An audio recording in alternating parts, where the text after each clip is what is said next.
శ్రీధర్యం astro YouTube channel వీక్షకులకి స్వాగతాంజలి. ఇప్పుడు మనము 2024 June నెలలో వృశ్చిక రాశి వారి గోచార ఫలితాలు ఏ విధంగా ఉంటాయనేటువంటి విషయాన్ని తెలుసుకునేటువంటి ప్రయత్నం చేద్దాం. అది కూడా సశాస్త్రీయ పద్ధతిలో మనం ప్రయత్నం చేద్దాం. ఇప్పుడు వృశ్చిక రాశి వారికి చతుర్థ స్థానంలో శనిగ్రహ సంచారం జరుగుతూ ఉన్నదండి. శనిచర గ్రహం, దీన్ని అర్ధాష్టమ శని అని కూడా అంటారు.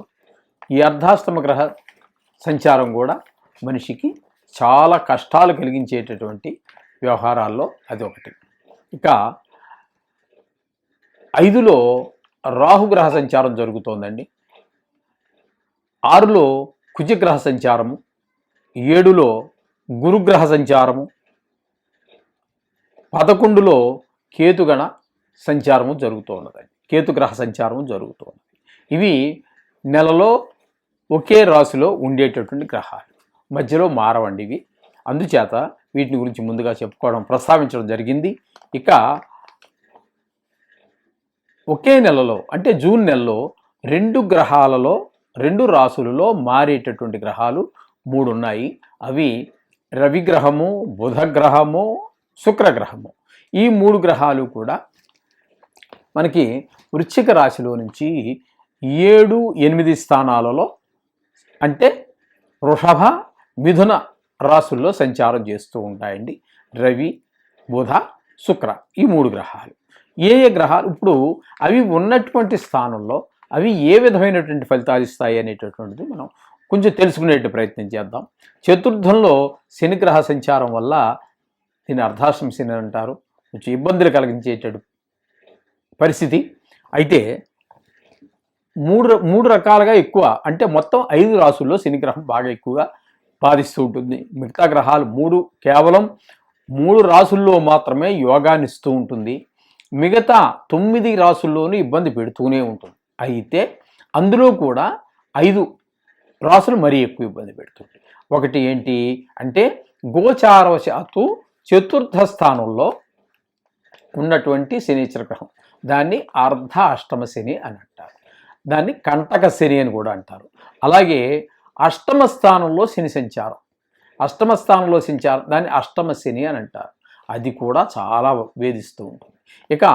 ఇక్కడ ప్రాంతంలో షాడే సాత్ అంటారు, కొన్ని ప్రాంతాల్లో ఏలినాటి శని అని అంటారు. ఇది కూడా 3 రాశుల్లో అండి, అది ఒక రాశిలో ఉండేది కాదు. అంటే చంద్రుడి నుండి 12వ స్థానంలో అంటే వెనక స్థానంలో సంచారం చేయటము, చంద్రుడు ఉన్నటువంటి రాశిలో సంచారం చేయటము, చంద్రుడు ఉన్నటువంటి ముందు స్థానంలో సంచారం చేయటం. అంటే 3 రాశుల్లో ఇక్కడ సంచారం జరుగుతుంది. ఏలినాటి శని అంటే ఒక్కొక్క రాశిలో 2.5 సంవత్సరాలు ఉంటుంది కాబట్టి 3 రాశుల్లో కలిపి 3 రెళ్ళు 6 సంవత్సరాలు, 3 అర్ధలు 1.5 సంవత్సరాలు. 6 + 1.5 = 7.5 సంవత్సరాల పాటు ఇక్కడ సంచారం చేస్తూ ఉంటుంది. ఈ 5 స్థానాలలో ఉన్నప్పుడు మాత్రం 9 స్థానాలను మొదట చెప్పుకున్నాము, 3 యోగిస్తుంది కాబట్టి ఆ 9 కూడా ఈ 5 స్థానాల్లో ఉన్నప్పుడు శనిగ్రహ సంచారం మరింతగా వేధించేటట్టు అవకాశం ఉన్నది. ప్రముఖంగా ఈ బాధలు కలిగించేటువంటి గ్రహాలన్నీ కూడా 2.5 సంవత్సరాల్లో మారి, ఏ గ్రహమైనా ఇప్పుడు రాహుకేతువులు ఉన్నారు, 2.5 సంవత్సరాల్లో మారిపోతూ ఉంటారు. ఇప్పుడు శని కూడా మిగతా రాశుల్లో ఉన్నప్పుడు 2.5 సంవత్సరాలకే మారిపోతాడు. కానీ ఇక్కడ 7.5 అయినప్పటికీ ఇక్కడ మళ్ళీ 7.5 సంవత్సరాలు అవుతుంది. ఈ విధంగా ఈ 2.5 సంవత్సరాలు ఈ 5 రాశుల్లో ఉన్నప్పుడు శనిగ్రహ సంచారం జరిగేటప్పుడు కొంచెం బాధలు ఎక్కువగా ఉంటాయి. కొంచెము మనిషి కొన్ని సందర్భాలలో భరించలేనటువంటి బాధ కూడా పడాల్సి వస్తూ ఉంటుంది. అందుచేత వీటిని చాలా ప్రముఖంగా మనం పరిగణలో తీసుకుంటూ ఉంటాం. ఇక్కడ మనము ఈ వృశ్చిక రాశి వారికి అర్ధాష్టమ శని నడుస్తుందండి. ఇది కొంచెం ఇబ్బందికరమైన పరిస్థితులు కనిపిస్తుంది. 5వ స్థానంలో రాహు, ఈ 5వ స్థానంలో రాహు కూడా అనుకూలమైనటువంటి ఫలితాలను ఇవ్వజాలదు. ఇక్కడ మంచి ఆలోచనలు ఉండవు. పిల్లల యొక్క ప్రవర్తనలు కూడా కొంచెం పెడదారి పెట్టేటువంటి అవకాశాలు ఉంటాయి.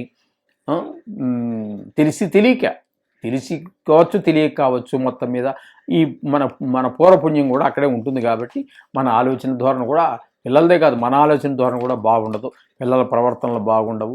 ఈ విధమైనటువంటి పిల్లలకు విద్యాభ్యాసంలో కూడా వెనకబడే అవకాశం ఉంటూ ఉంటుంది. అందుచేత ఈ విధమైనటువంటి ఫలితాలు రాహు 5వ స్థానంలో జరిగేటప్పుడు జరుగుతూ ఉంటాయి. 6వ స్థానంలో కుజుడు సంచారం అండి, అంటే స్వక్షేత్రమే అవుతోంది, అది మేషరాశి అవుతోంది.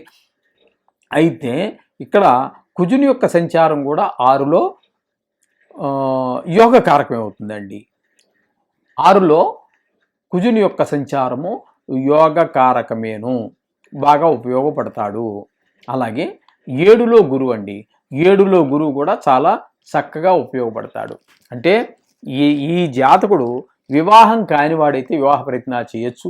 గోచార రీత్యా 7వ స్థానంలో గురు సంచార కాలం ఒక వివాహ కాలంగా, వివాహానికి తగిన కాలంగా, లేదా వారి పిల్లలకి వివాహం కావలసి ఉంటే వారికి కానీ ఇతనికి కానీ వివాహం జరగడానికి అవకాశం మెండుగా ఉంది అనేటువంటి విషయాన్ని మనకి పెద్దలు తెలియజేశారు. వివాహ కాలంగా ముఖ్యంగా ప్రముఖంగా దీన్ని తీసుకుంటూ ఉంటారు. అలాగే కుటుంబ స్థానంలో జరిగేటప్పుడు ఇక్కడ 7వ స్థానంలో గోచారరీత్యా జరుగుతోంది కాబట్టి వివాహ ప్రయత్నాలు, వివాహం అయిపోయినవాడికి అవసరం లేదు, వివాహ ప్రయత్నం చేసేటటువంటి వారికి అనుకూలమైన పరిస్థితి. అలాగే వివాహం అయినటువంటి వారికి అన్యోన్యత, భార్యాభర్తల మధ్యన అన్యోన్యత పెరిగేటువంటి అవకాశం చక్కగా ఉంటుంది. ఆవిడ మీ మాట వింటారు, అలాగే ఆవిడ మాట మీరు వింటారు, ఒకరినొకరు పరస్పరం గౌరవించుకుంటారు, ఒకరి మీద ఒకరికి అనురాగం చాలా ఎక్కువగా ఉంటూ ఉంటుంది ఈ కాలంలో. అలాగే 11వ స్థానంలో కేతుగ్రహ సంచారం జరుగుతూ ఉన్నదండి. 11వ స్థానంలో కేతుగ్రహ సంచారం జరగటం అనేది కూడా చాలా శుభ ఫలితాలని, చక్కటి ఫలితాలన్నీ ఇస్తూ ఉంటుంది. ఆ విధంగా చాలా చక్కగా ఉంటుంది. ఇవి ఒక సంవత్సరం కాలం పాటు ఒకే రాశిలో ఉండే గ్రహాలు చెప్పుకున్నాము. ఇక్కడ 3 గ్రహాలు మాత్రం మనం ఖచ్చితంగా చెప్పుకోవాల్సి ఉంటుంది. ఇవి ఒకే గ్రహం 2 రాసుల్లో సంచారం చేస్తూ ఉండేటట్టు, రవి, బుధ, శుక్ర, ఇవి నెల మధ్యలో వేరే రాసుల్లోకి మారడం జరుగుతూ ఉంటుంది. ఇప్పుడు రవి కనుక మనం తీసుకున్నట్టయితే 7, 8 స్థానాలలో సంచారం చేస్తూ ఉంటాడు. 13వ తారీఖు వరకు 7వ స్థానంలో, 8వ స్థానంలోకి వచ్చేటప్పటికి మళ్ళీ అక్కడ మిగతా నెల అంతా కూడా సంచారం చేస్తూ ఉంటాడు. అయితే ఈ రవి సంచారం 7వ స్థానంలో కానీ 8వ స్థానంలో కానీ జరిగేటప్పుడు 2 స్థానాల్లోనూ కూడా ఏవి కూడా మనకు శుభ ఫలితాలు ఇచ్చేటువంటి అవకాశం అయితే లేదు. ఇక బుధుడు కనుక మనం తీసుకున్నట్టయితే 7వ స్థానంలో ఉన్న సమయంలో మనకి శుభ ఫలితాలను ఇవ్వడం, కానీ 8వ స్థానంలో సంచరించేటటువంటి కాలంలో మనకి శుభ ఫలితాలు ఇవ్వడానికి సమర్థుడవుతున్నాడు. అలాగే శుక్రుని కనుక మనం తీసుకున్నట్టయితే 7, 8 స్థానాలలో 2 స్థానాల్లోనూ కూడా ఎక్కువ, ఇంకొకటి ఏంటంటే ఈ 2 స్థానాలు 7, 8 స్థానాల్లో 2 రాసుల్లో కూడా సంచారం చేసేటప్పుడు శుక్రుడు శుభ ఫలితాలను ఇవ్వజాలడు. ఇంకొక ముఖ్యమైన విషయం ఏంటంటే ఇక్కడ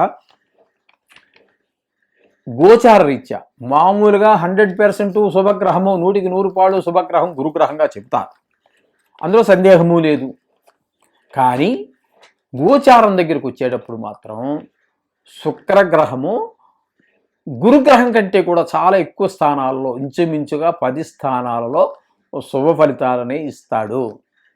ఒక్క 7, 8 వదిలిపెడితే 12 రాసుల్లో మిగతా 10 రాసుల్లో కూడా శుక్రుడు శుభ ఫలితాలనే ఇస్తాడు. గోచార విషయంలో గురువు కంటే కూడా చాలా చక్కటి ఫలితాలు ఇవ్వడానికి శుక్రుడే సమర్థుడు. ఇదొక మీరు గుర్తుపెట్టుకోవాల్సినటువంటి విషయం. అలాగే మన జ్యోతిష విద్వాంసులు కానీ, జ్యోతిష మిత్రులు కానీ, జ్యోతిషం నేర్చుకునేటటువంటి వారు కానీ, నిష్ణాతులైనటువంటి వారు కానీ ఈ విషయం తెలిసే ఉండొచ్చు వారికి. అయినప్పటికీ కూడా ఇది ఒక నోట్ చేసుకోవాల్సినటువంటి విషయం. శుక్రగ్రహము ఆ 2 రాసుల్లో తప్ప విడిస్తే మిగతా రాసుల్లో చక్కటి ఫలితాలను ఇవ్వడానికి శుక్రుడు గురువు కంటే కూడా చాలా ముందుంటాడు. ఈ విధమైనటువంటి ఫలితాలు మనకు వస్తూ ఉంటాయి. ఇక్కడ మనం చెప్పుకోవాలి అంటే కుజుడు అనుకూలమైనటువంటి పరిస్థితుల్లో ఫలితాలు ఇస్తూ ఉన్నారు.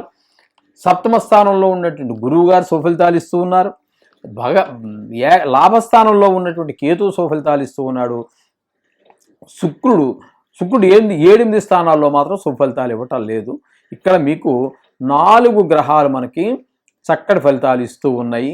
అంటే బుధుడు కూడా 7-8 స్థానాల్లో రెండింటిలో కూడా మంచి ఫలితాలు ఇవ్వడం ద్వారా మనకి 4 గ్రహాలు అనుకూలమైన ఫలితాలు ఇస్తూ ఉంటే 4 గ్రహాలు కొంచెం ప్రతికూలమైనటువంటి ఫలితాలు ఇస్తూ ఉన్నారు.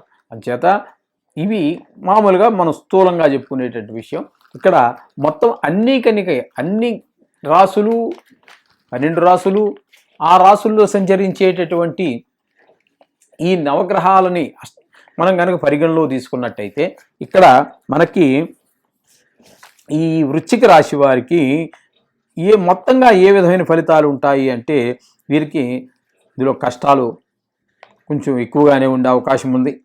అశుభవర్తమానాలు వింటూ ఉంటారు. ఎవరికో మన బంధువుల్లోనో మిత్రుల్లోనో ఎవరికో కాలు విరిగిందనో, లేకపోతే చనిపోయారనో, ఏదో అశుభం జరిగింది, బాగా నష్టపోయాడు అనేసో, లేకపోతే కొంచెము కష్టమైనటువంటి వ్యాధి కలిగిందనో, ఈ విధమైనటువంటి వార్తలు వినడం కూడా జరుగుతూ ఉంటుంది. అలాగే శత్రు వృద్ధి కూడా జరిగే అవకాశం ఉన్నది. అలాగే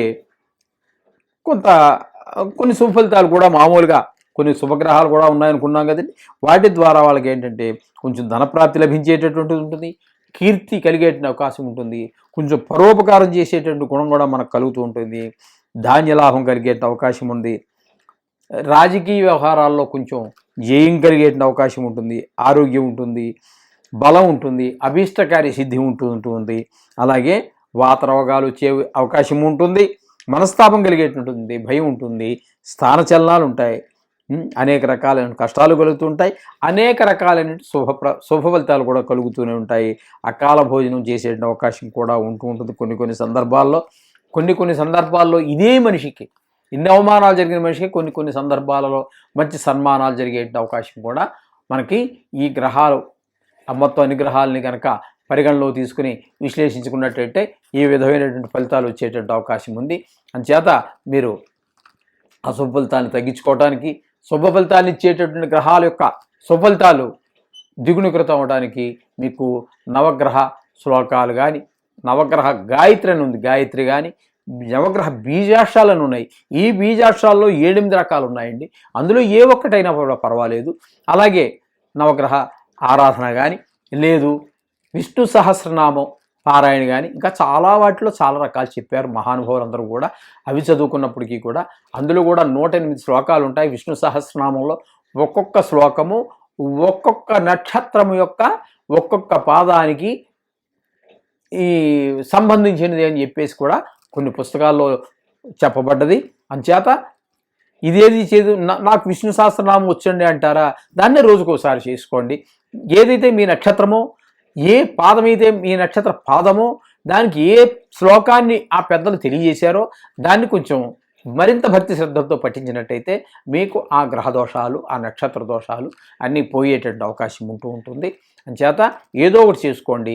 ఏదో వారానికి ఒక రోజు గుడికి వెళ్ళటం, లేకపోతే రోజు నీళ్లు పోయటం, లేకపోతే నవధాన్యాలు చల్లటం, ఏదో ఒకటి చేసినట్టయితే మీ ఈ చిన్న కాలంలో, స్వల్పకాలంలో, అంటే వారాలు కావచ్చు, పక్షాలు కావచ్చు, దిన ఫలితాలు కావచ్చు, నెల ఫలితాలు, మాసవారీ ఫలితాలు కావచ్చు, వీటి లాంటి చిన్న దోషాలకి ఈ మాత్రం ఖచ్చితంగా సరిపోతుంది.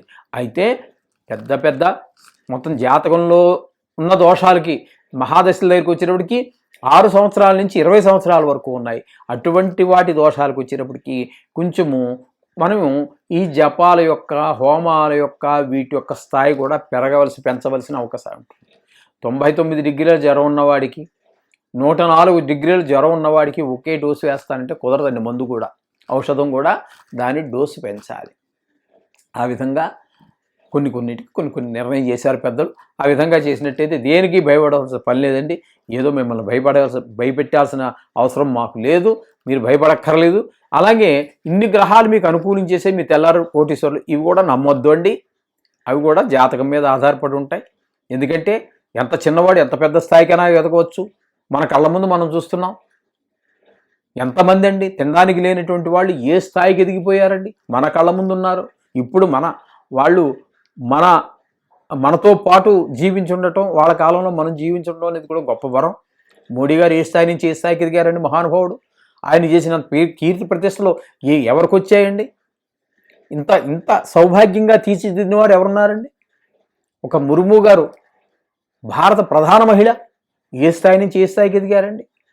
భగవంతుడు అనుకుంటే, మనకి గ్రహాలన్నీ అనుకూలిస్తే, అంటే మన పూర్వజన సుకృతం బాగుంటే మనము పాతాళం కింద 7 పైన 7 14 లోకాలు. ఈ కింద స్థాయి నుంచి ఆ పైన ఉన్నటువంటి స్థాయికి తీసుకెళ్ళిపోగలడు భగవంతుడు.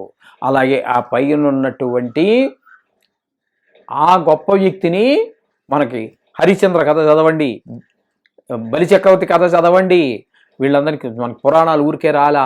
అక్కడ ఉన్న మనిషిని ఎక్కడ తొక్కేశాడండి బలిని? కిందనున్న 7వ లోకం అండి, అది పాతాళ లోకం, అక్కడికి తొక్కేశాడు. భగవంతుడు అనుగ్రహిస్తే అక్కడికి ఎదిగిపోగలం, ఆయన ఆగ్రహిస్తే ఎక్కడికో పోతాం. తస్మాత్ మనం చేసే ప్రతి పని బాగుండాలి, ప్రతి మాట బాగుండాలి. పరోపకారార్థం యదం శరీరం అనేటటువంటి ఒక్క సూత్రాన్ని గుర్తుపెట్టుకోండి. అది పెట్టుకున్నట్టయితే జీవితంలో ఇప్పుడు కాకపోయినా వచ్చే జన్మల్లోనైనా మనకి దాని ఫలితం అది ఎప్పటికీ నశించదండి. పుణ్యం కానీ పాపం కానీ ఎప్పుడు ఏది నశించిపోదు. ఖచ్చితంగా పాపమైనా సరే పుణ్యమైనా సరే మనం అనుభవించాలి. అది ఈ జన్మ కావచ్చు, రేపు కావచ్చు, ఎల్లుండి కావచ్చు, వచ్చే జన్మ కావచ్చు, ఆ పై వచ్చే జన్మ కావచ్చు, 100 జన్మల తర్వాత అయినా సరే మనమే అనుభవించాలి, పాపం కానీ పుణ్యం కానీ. ఇది ఒకటి గుర్తుపెట్టుకోండి. నవగ్రహ ధ్యానం చేసుకోండి. సోహం భూయాత్.